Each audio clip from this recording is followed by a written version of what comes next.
आचार्य पूज्यपाद स्वामी ने समाधि भक्ति के पंचमा गुरु भक्ति के अंतर्गत उपाध्याय परमेष्टि का स्वरूप प्रतिपादित किया था। वह निर्मल अनुपम अद्वितीय दृष्टि, जो दृष्टि सिर्फ मिथ्या दृष्टि का विघात करती है, वही समीचीन दृष्टि है। सम्यक दृष्टि, मिथ्या दृष्टि सिर्फ हमारी दृष्टि पर निर्भर करता है कि कौन सम्यक दृष्टि है और कौन मिथ्या दृष्टि है। चूँकि ये सैद्धांतिक शब्द हैं, दृष्टि से अर्थ लिया कि हमारा सोच, हमारा विचार, हमारा भाव, जिसकी मिथ्यात्व पर दृष्टि है वो मिथ्या दृष्टि है, जिसकी सम्यक्त पर दृष्टि है वो सम्यक दृष्टि है, जिसकी कुदेवों पर दृष्टि लगी है, कुगुरु पर दृष्टि लगी है, कुशास्त्रों पर दृष्टि लगी है, वह मिथ्या दृष्टि है। और जिसकी सच्चे देव, सच्चे सास, सच्चे गुरु पर दृष्टि लगी हुई है, उसका नाम क्या है? सम्यक दृष्टि। जैसे रावण राक्षस था या राक्षस वंशी था। सोचो, एक सेकंड का आपके लिए मैं समय दे रहा हूं, 1 मिनट का समय दे रहा हूं। रावण राक्षस था या रावण राक्षस वंशी था? बताइए क्या था? लेकिन क्या बोलते रावण राक्षस नहीं था, रावण का राक्षस वंश था। क्योंकि जो राक्षस होता है वो कभी तीर्थंकर जैसे महान प्रगति का बंध नहीं कर सकता है। वो चैत्यालय में जाकर के भगवान की क्या पूजा करेगा? राक्षस, उसकी वृत्ति ही राक्षसी होती है। जैसे घर में भी हम बोलचाल की भाषा में जिसका आचार विचार, बोलचाल, रहन सहन, खान पान जिसका अच्छा नहीं होता है, उसे हम बोलते कैसा? बोलो ना, कैसा? राक्षस है। और राक्षस इसलिए है, कपड़े जहाँ वहीं छोड़ दिए, थाली जहाँ वहीं छोड़ दी, तेल जहाँ लगाया वहीं छोड़ दिया, कोई भी विवेक नहीं है खाने पीने का, रहने बैठने का। इसलिए बोलते राक्षसी वृत्ति। क्या? रावण राक्षस नहीं था, उसका राक्षस वंश था। हनुमान बंदर नहीं थे, उनका बानर वंश था। उनका बानर वंश होने से लोगों ने उनको बानर कहना चालू कर दिया कि बंदर है, बंदर है, बंदर है। और जिन्होंने हनुमान जी को बंदर कहा, वो समझना मिथ्यात्व के अंदर है। कहाँ है वो? जो कहता हनुमान जी को बंदर, वो मिथ्यात्व के अंदर, वो पाप के अंदर। भैया जो कुंभकर्ण था वो 6 महीने तक सोता था। ऐसी किंवदंती है। आप भी तो 6 महीना सोते। बताओ, लगाओ हिसाब लगाओ। आप भी तो 6 महीने सोते, आप भी सोते हो। सभी 6 महीना सोते हैं और 6 महीना जागते हैं। लेकिन उसका अर्थ क्या कर दिया? वो कंटिन्यूअस 6 महीने सोता है। उस व्यक्ति को सिद्धांत का ज्ञान नहीं है। अच्छा, आप कितनी देर तक सो सकते? कंटिन्यूअस 1 घंटा, 2 घंटा, 3 घंटा, 4 घंटा, 5 घंटा, 6 घंटा? बताइए अध्यक्ष महोदय, कितना सो सकते हैं आप? 10-12 घंटे इतना सो सकते हैं। आपकी कैपेसिटी बहुत है, आप बहुत हिम्मतवर प्राणी हैं। आप 12 घंटे सो सकते हैं आप। हाँ, ज़्यादा से वही मैं समझ रहा हूँ, पढ़ा लिखा कम हूँ पर समझदार पूरा हूँ। हाँ बताइए, आप कितना सो सकते हैं? 5 से 6 घंटे। चलो आधे पर आए आप उससे भी आधे आ जाओ। कितना? 7 घंटे। चलो कुछ तो कमी आई। आप तुम नकलची हो। 7 घंटे कितना सो सकते हो? 8-10 घंटे। आप भी बाधित हो गए। आप भी बाधित हो गए। सिद्धांत ये कहता है कि निद्रा का काल सिर्फ अंतर मुहूर्त है। कोई भी व्यक्ति अंतर मुहूर्त से ज़्यादा कोई शयन नहीं कर सकता। ये हम इतनी हमको निद्रा आती है कि हम इतने मदहोश हो जाते हैं। निद्रा उससे जब क्या है कि निद्रा पर निद्रा, प्रचला, प्रचला पर प्रचला, स्त्यान गिद्धि, हम इतने मदहोश हो करके सोते कि सावधान होने पर भी हम सावधान नहीं होते हैं। सोते सोते अनेक काम कर लेते फिर भी हमको पता नहीं रहता है किसने किया है। मुख से लार बहती रहती हमें पता नहीं चलता है। इस प्रकार से हमारी निद्राओं की क्या स्थिति होती है। कोई हमको सुई चुभाए तो भी हमारी निद्रा नहीं खुलती है, जिसके लिए चिंतकों ने लघु मृत्यु कही है। निद्रा का मतलब क्या होता है? छोटी मौत। बोलो, निद्रा का मतलब होता है छोटी मौत। उसके लिए कहा गया है 48 मिनट से ज़्यादा कोई भी व्यक्ति शयन नहीं कर सकता है। नहीं, हम तो शाम को 7 बजे सोए तो सवेरे हम 7 बजे उठे, लेकिन वो व्यवस्था यूँ है कि सोने का मतलब ही नहीं कि 48 मिनट के बाद वो उठेगा। उसका हाथ भी हिल गया, सिर भी हिल गया, थोड़ा सा शरीर उसका किंचित मात्र हिलेगा, कहीं ना कहीं उसके अंदर है ना इस प्रकार की स्थिति बनेगी, बस उतने समय तुम्हारी निद्रा टूट गई। 48 मिनट से ज़्यादा कोई भी व्यक्ति शयन नहीं कर सकता, ऐसा सिद्धांत है, ऐसा आगम है, ऐसा ग्रंथों में कहा गया है। ये तो हम कहते हैं भली वो 1 सेकंड को निद्रा टूटे उसके बाद आदमी भली सो जाए, फिर 1 सेकंड को निद्रा टूटे फिर सोता रहे, सोने के बाद उठा 12 घंटे में, इसलिए बोलता कि हम 12 घंटे। तो अब 6 साल भर में 6 महीना हम भी सोते हैं और 6 महीना क्या करते हैं? जागते हैं। आप टोटल लगाएंगे तो 6 महीना आपका निद्रा का और 6 महीना आपका जागने का समय आपका निकल आएगा। कोई व्यक्ति कहे कि हम सोते नहीं हैं, बैठे हैं, तो बैठे बैठे सोएगा। निद्रा दर्शना वर्णी कर्म का उदय आएगा तो निद्रा आएगी आएगी, उससे कोई व्यक्ति बच नहीं सकता है। निद्रा उसको भली छोटा सा झोंका आया, लेकिन निद्रा तो बैठे बैठे भी निद्रा। जो सही तरीके से शयन नहीं करते हैं उन्हें बैठे बैठे क्या होती है? पूजा में निद्रा आती है, स्वाध्याय में निद्रा आती है, माला फेरने में निद्रा आती है, विधान करने में निद्रा आती है। जहाँ थकान होती है वहाँ पर निद्रा आके अपना काम करती है।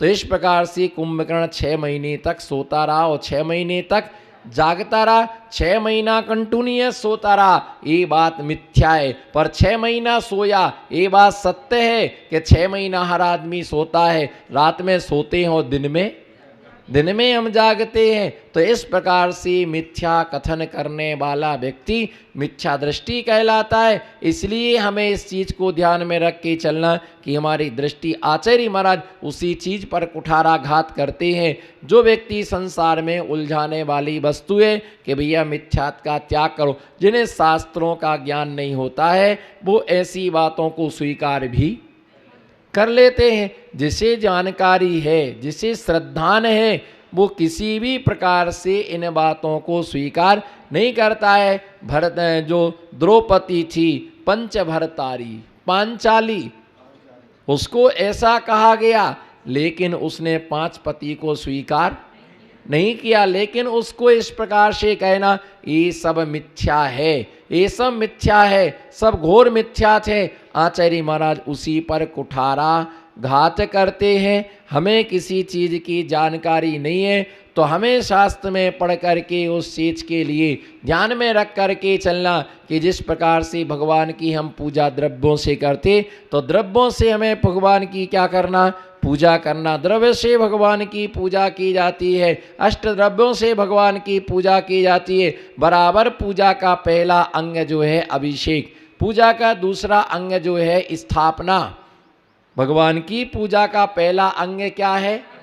लेकिन कई लोगों ने ऐसा कथन कर दिया कि अभिषेक करना कोई जरूरी नहीं है। और तर्क क्या देते, देखो कितना अच्छा तर्क देते मंत्री महोदय, तर्क देखो कितना अच्छा देते हैं। आप भी उससे सहमत हो जाएंगे, हाँ हाँ महाराज ये बिल्कुल सही है। लेकिन सुनो, ध्यान से सुनना है ना। ये क्या कहते, भगवान का अभिषेक नहीं करना चाहिए।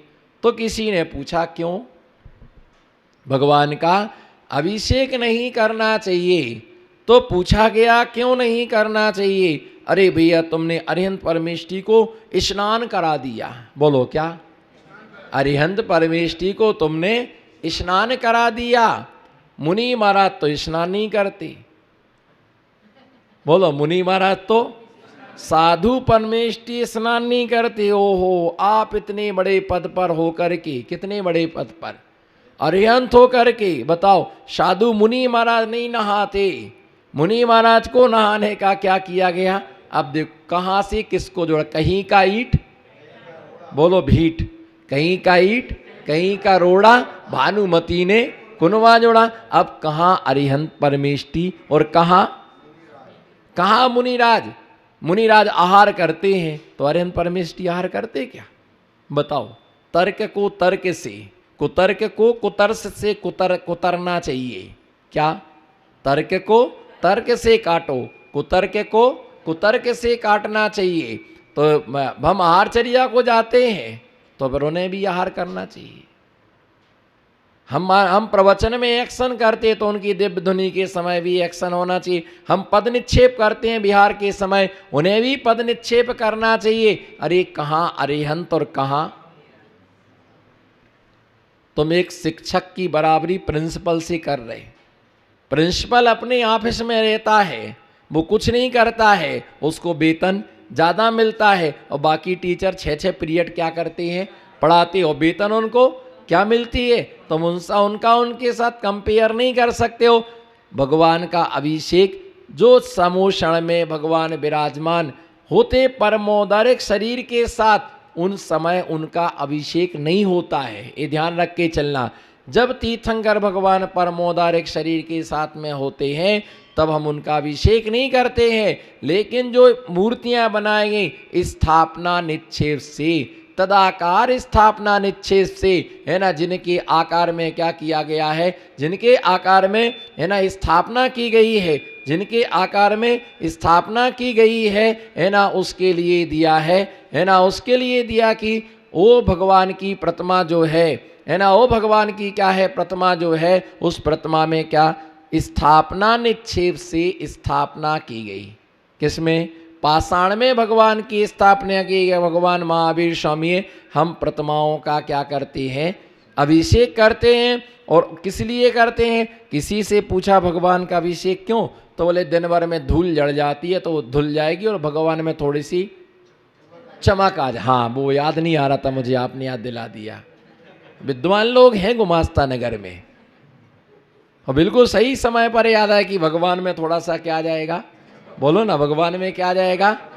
हाँ, अगर भगवान चमकेंगे नहीं तो भगवान नहीं कहलाएंगे वो, है ना। तो भैया क्या है, ग्रेस नहीं आएगा, है ना। भगवान जैसे नहीं, तो थोड़ा सा क्या है चमक अमक रहे तो लगता कि जैनों के भगवान है। और फिर थोड़ी पूजा पाठ में थोड़ा सा मन अच्छा लग जाता है अभिषेक में। और चमकते भगवान की पूजा करेंगे तो पुण्य ज़्यादा लगेगा, और मेले भगवान की पूजा करेंगे तो थोड़ा सा पुण्य क्या लगेगा?